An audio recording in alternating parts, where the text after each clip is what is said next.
Саламатсыздар балалар, бүгін біз 1-4 жаттығудың есептерін қарастыратын боламыз.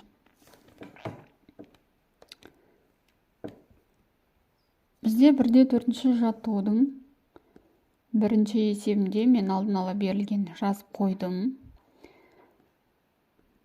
Қазір бірінші есебінде былай дейді. Жердің күнді айналу жиілігі қандай дейді. Бір жылда бізде 365 күн бар, 365 күнді біз секундқа айналдырып аламыз.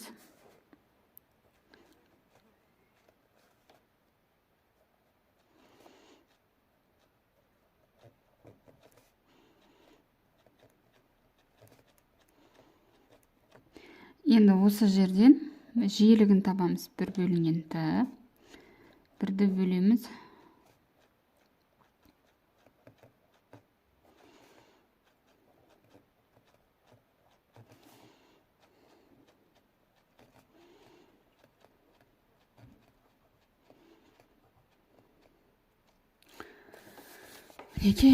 Есептеп шығардық. Енді екінші есебін қарайық. Сағат тілінің айналу бұрыштық жылдамдығы үлкен бе, әлде жердің айналуының бұрыштық жылдамдығы үлкен бе дейді. Енді есептеп көрейік. Бұрыштық жылдамдық сағат тілінікі 2π бөлінген Т. 6,28, оны біз жаңағы 365 күндегі секундқа бөлеміз.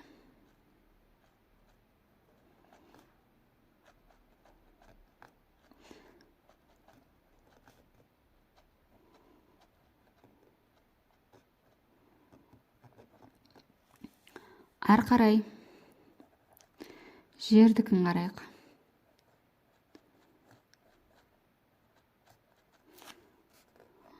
Алты бүтін 28.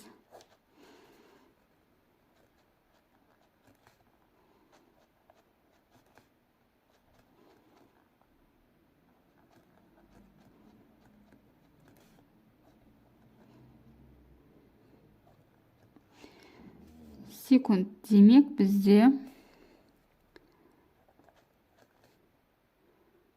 жиілігі жердің жиілігінен үлкен деген сөз. Ары қарай үшінші есебін қарайық. Сағаттың секундтық және минуттық тілдері айналуының бұрыштық жылдамдығын табыңдар дейді. Так, 1 минутта бізде 60 секунд бар. 1 сағатта 3600 секунд бар,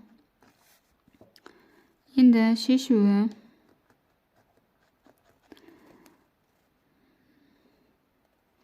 Секундтағы, сағаттағы жиіліктерін жаңағы формуланы табамыз.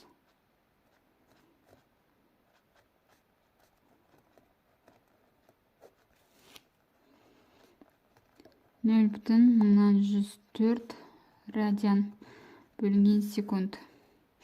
Ал сағаттағы жиілігі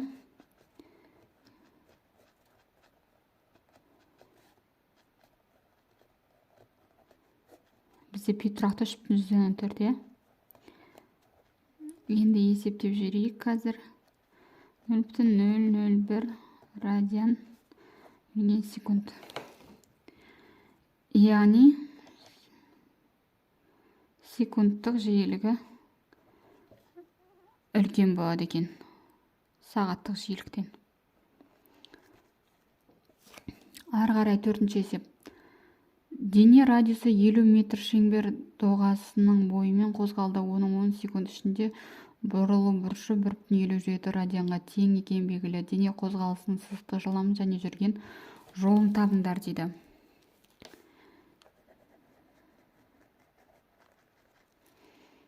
Шешуі. Сызықтық жылдамдығы V тең омега R. Бұны өрнектейтін болсақ,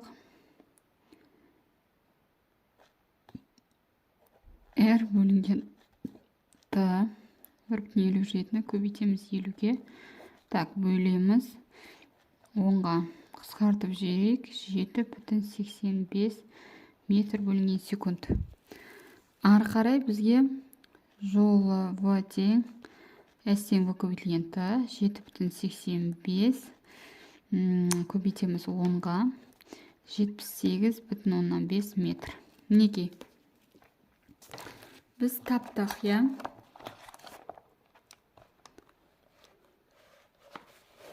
Периоды 10 секундқа теңдеп алып, оның 10 секунд ішіндегі бұрышлық жылдамдығы мен бұрылу бұрышын есептеп шығарыңдар деді.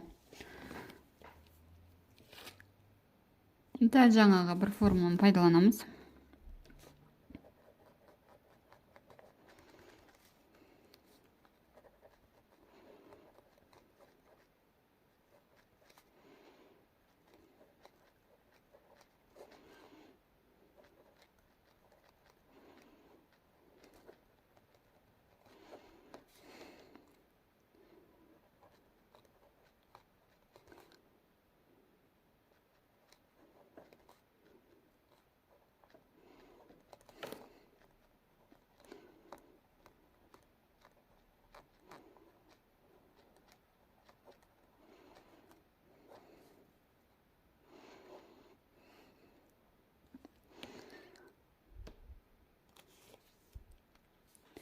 Келесі 6-шы есепте бізде былай дейді.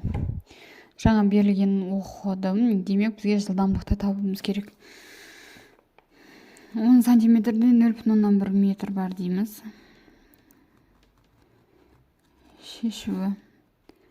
Омега 2 пи бөлінген Т.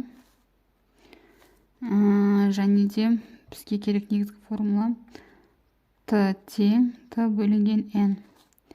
Айналым саны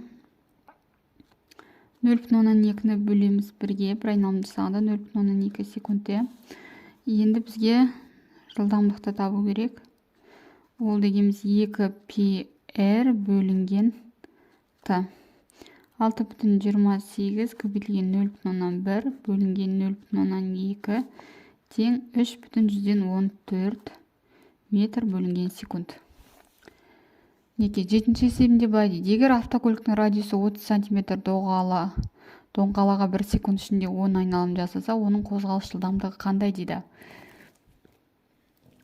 30 см-ді метрге айналдыра аламыз. 0,15 13 метр. Шешуі Т тең Т бөлінген N, яғни периодтың формуласын пайдаланамыз. Айналым санына байланысты. Так, 1-ді 10-ға бөлеміз, 0,1. Осы жерден жылдамдықтың формуласын жазамыз. Жаңағы 2 πr бөлінген Т-ны орнына қоямыз. 6,28 көбейтілген 0,3 бөлінген 0,1. 18,84 метр бөлінген секунд. Енді соңғы 8-ші есебін қарайық. Жоқ, әлі 12 есебіне дейін бар екен. 8-ші есебін қарайық. Автокөлік радиусы 100 метр айналма жолымен 54 км бөлінген сағат жылдамдықпен қозғалады. Автокөліктің центрге тартқыш үдеуі табыңдар дейді. Қанеки?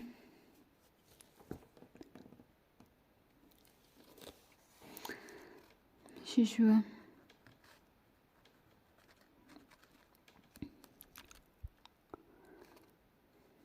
Центрге тартқыш үдеу бізде А тең В квадрат бөлінген R.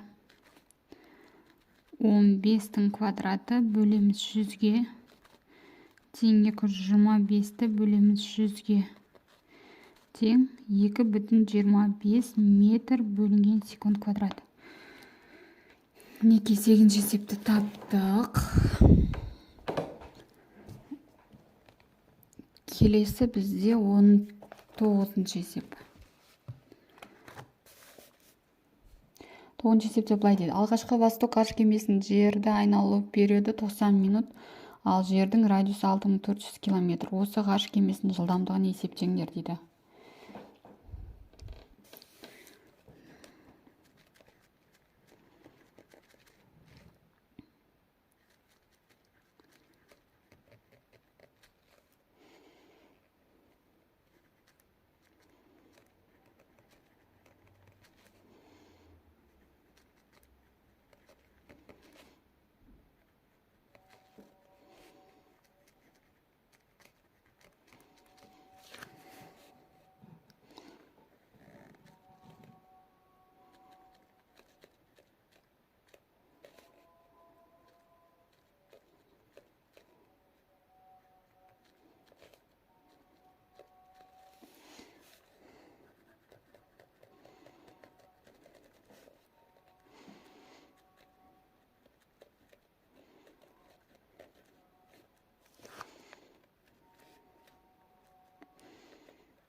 мінекей 7,8 километр бөлінген секунд шықты.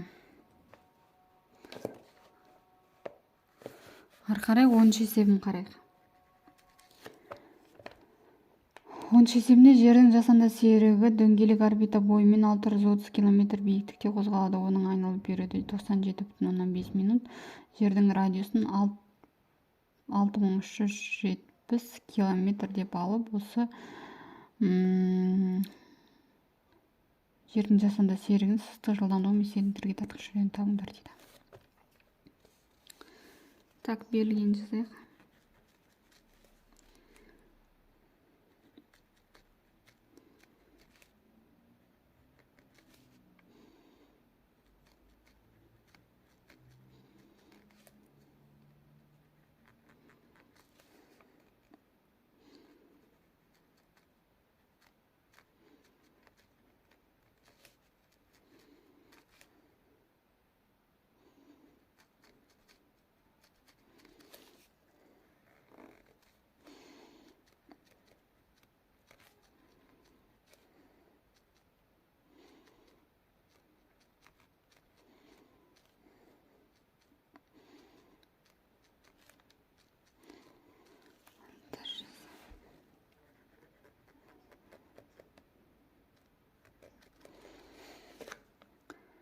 Енді сендер 10 есепте мына формуламен шығарамыз.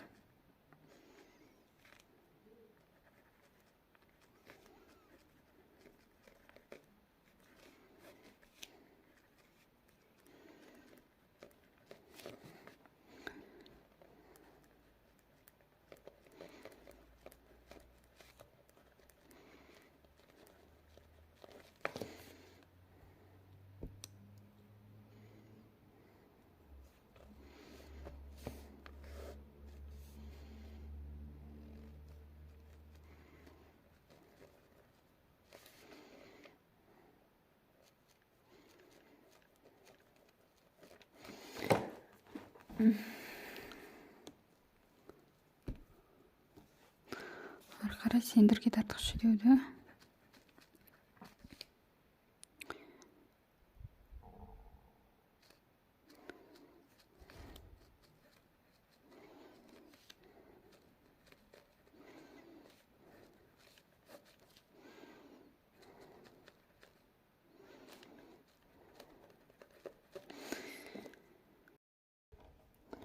он бірінші есебін қарайық. Жер бетіндегі еркінсіз үдеу айдың центрге тартқыш үдеуінің қатынасын есептеңдер. Ай орбитасының радиусы 60, жер радиусына тең дейді.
мінекей. Енді соңғы 12-ші есепті қарайық. Қуатты бу турбинасының роторы минутына 300 айналым жасайды. Оның жұмыстық дөңгелегінің диаметрі 2,7 метр. Осы бу турбинасының бұрыштық жылдамдығы және ротор қалақшаларының ұшының сызықтық жылдамдығын мен үдеуін табыңдар дейді.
Неге 12-ші есебін шығарып біттік.